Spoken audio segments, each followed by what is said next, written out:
Dawn. Welcome to my channel. Thank you for visiting with me today. I'm just going to do my quick driving disclaimer. My hands are on the wheels. I'm not holding my camera. If you were in the car with me, I'd be talking to you the same way I'm talking to you now. So don't worry about it. I'm focused on driving. I'm focused on the road. I'm watching everyone around me. Oh, pretty bird.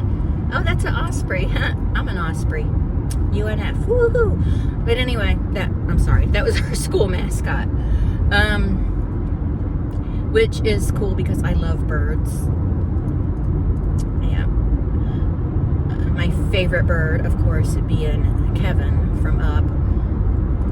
So anyway, I just thought we'd chit-chat for a little while I drive. And one of the things I want to talk about first, before I talk about anything else, is Gypsy Rose's new book. So let's talk about Gypsy Rose. I haven't read her first book, and maybe I should have, but I am getting this new book, and hear me out before you get mad at me for supporting her. That's not my intention. I can't review it and talk about it without reading it. So I am going to get her book.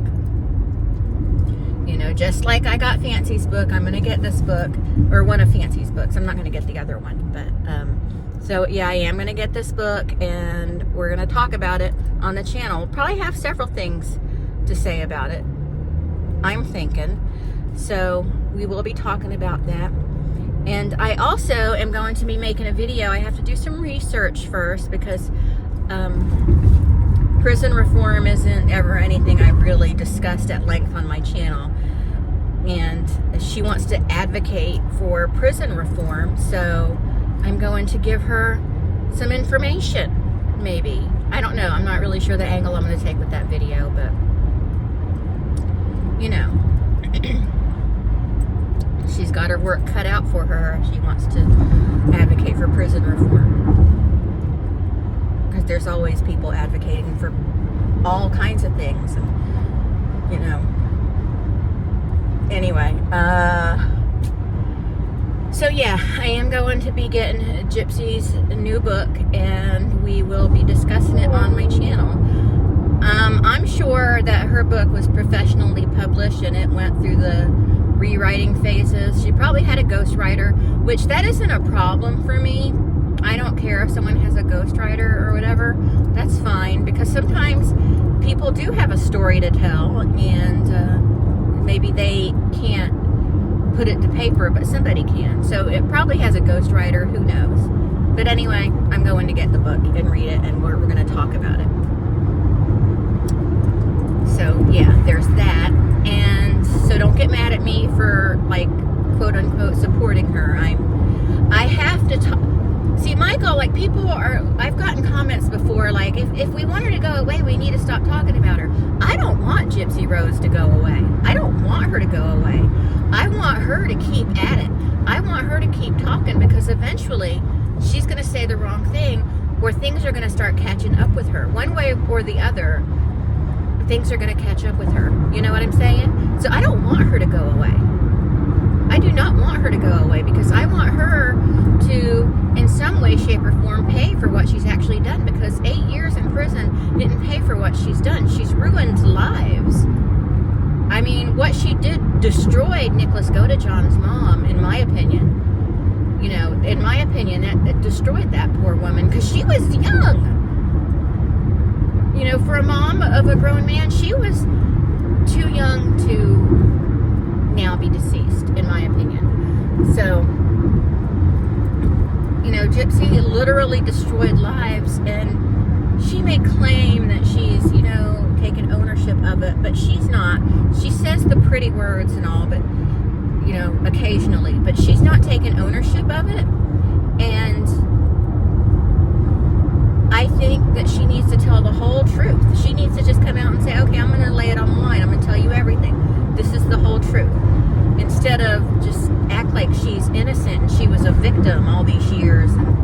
It's just, her existence in this world today is disturbing to me, but at the same time, I don't want her to go away, because we need to keep talking about her. If she goes away, we stop talking about her.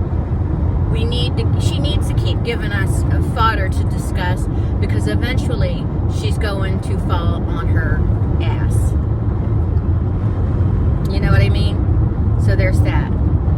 Now I want to talk about what's going on over there on TikTok. I don't get on TikTok a whole lot. And I notice at least the videos I watch and the content I watch and stuff, TikTok doesn't really spill over into YouTube too much. I just, I'll flip through TikTok and stuff, but I don't get too involved over there on TikTok. It's just, I just can't get any traction over there. And, I don't post enough, I don't participate enough. I just kind of flip through most of the time. But we're going to talk about something going on TikTok right now. There's this creator, maybe y'all have heard of her because she has millions. She had like 13 million supporters before I got blocked. And I don't even know how I got blocked. But her handlers or whatever blocked me because of probably a comment I made on someone else's video. But anyway, it's Mama Tot.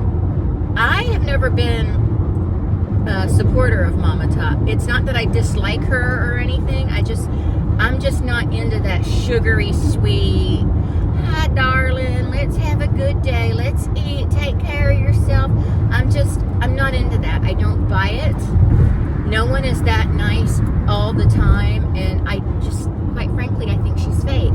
This is a persona she plays on the internet, and I don't like it, and that's fine. And I know that there are some people that think I'm fake or whatever, but, and there are people that don't like me, and that's fine.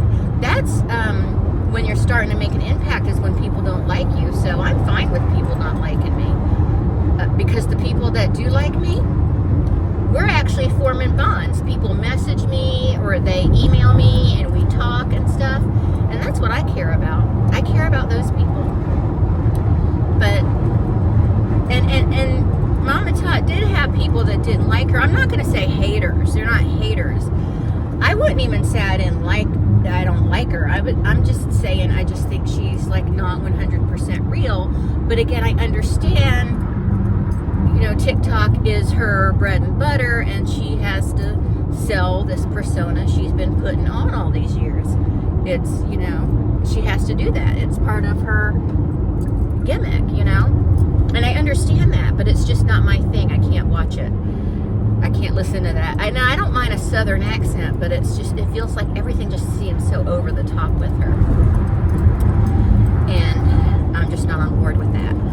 But apparently after Hurricane Helene, she had some stuff to say. Now, what I've seen of what she said, I didn't really get why people were getting so mad at her. But then I saw the original video and I was like, oh, that's why people are getting mad at her. And I get it, but they're mad at her because they think she's MAGA. And then people who are MAGA got mad at her because she said something that offended them. And then she made a video where she's like, I support everybody, I'm for everybody. And like, you can't be for everyone, darling. But she is trying so desperately she wants everyone to love her from every belief system. And that's just not how it works. You know what I mean? Me, I'm willing to listen to people, and I'm willing to listen to your varying viewpoints as long as you don't sound like a crazy lunatic. I'm willing to listen to your viewpoints. Ooh, look at this traffic.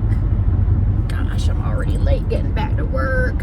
They don't get mad at me for that, though. They understand that on Tuesdays and Thursdays I take my son to work, and it's kind of a hassle to get home. What are we evacuating again? Is there another hurricane?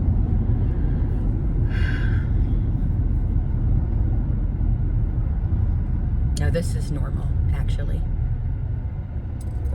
And it doesn't matter. This is 295. So I get on 295 to bring my son to work, but I also get on 295 to go home.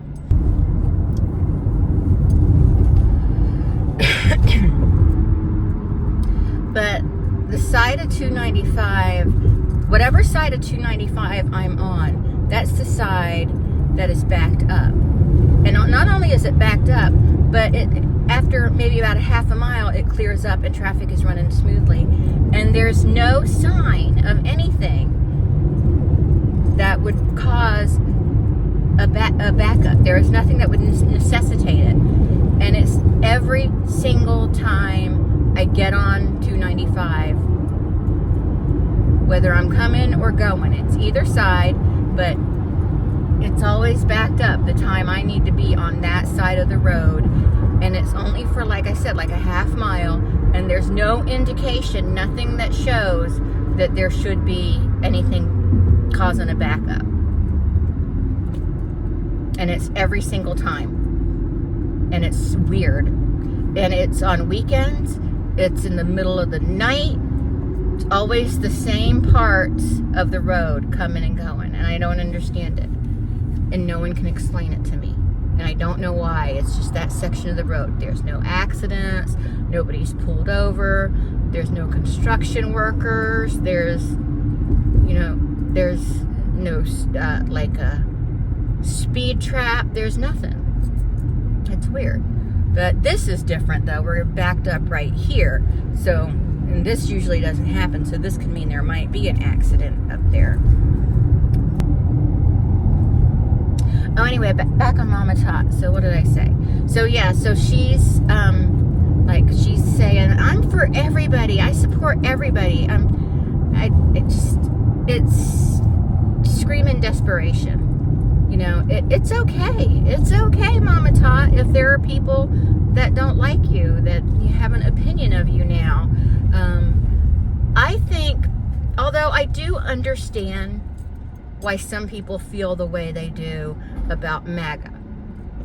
I do understand why people feel the way they do about the liberal side. I understand why people feel the way they do about everything.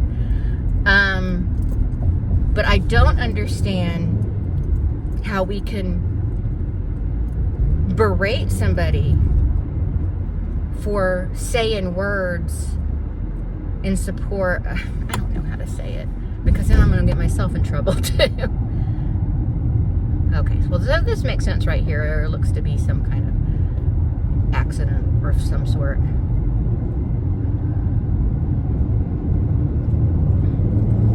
Okay, but so like people are mad at her because they think she's MAGA, and other people are mad at her because they think that she hates MAGA, and she just wants everyone to love her, so she's saying she supports everybody, you know.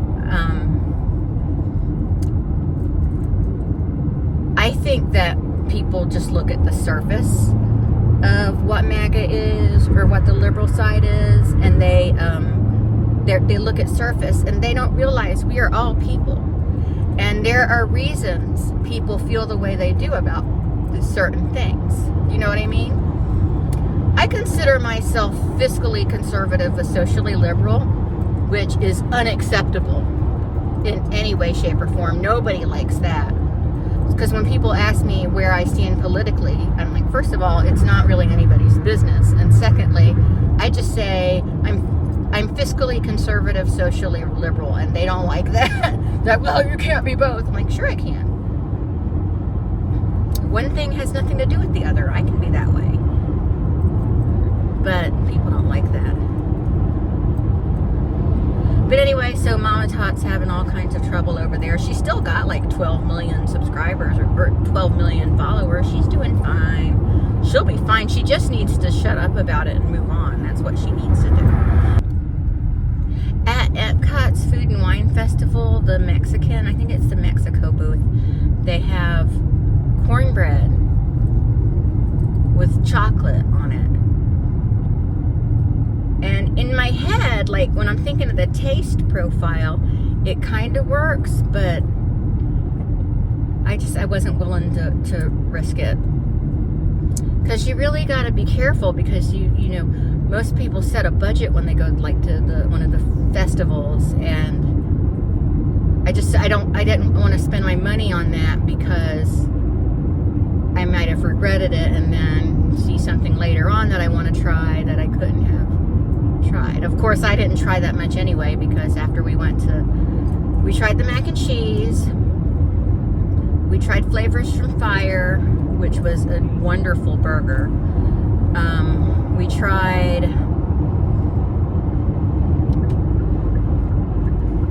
the raclette Swiss cheese.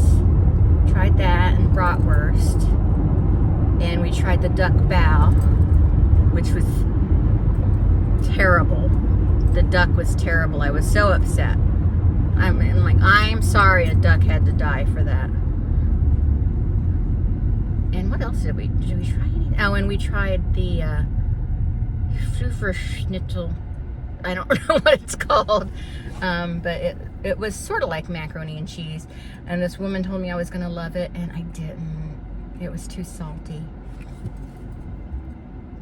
But then after all that stuff, we were full, and they're small bites. They're not huge or anything. And you eat one thing, and then you walk a while, then you try another thing, and then you walk a while. But we were just too full, and we had to still eat dinner that night at the place I had reservations for.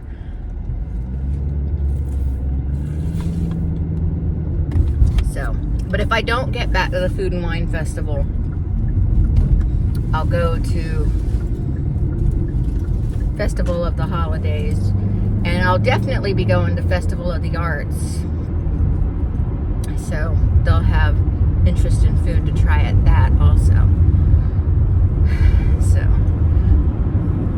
I don't know if I'm going to make it to Festival of the Holidays, because I've got a lot of holiday stuff going on at Disney World. Because me and Marshall are going next month. We're going to the Christmas party, and then me and Eric are going in December for Jollywood Nights. And me and my sister are going soon to Animal Kingdom, and we're going to be making a trip out of that. So it's just, there's just so much to do there. You know? I'm sorry, I'm just kind of meandering now into various topics. But that's it. I'll talk to everyone later. Thank you. Bye.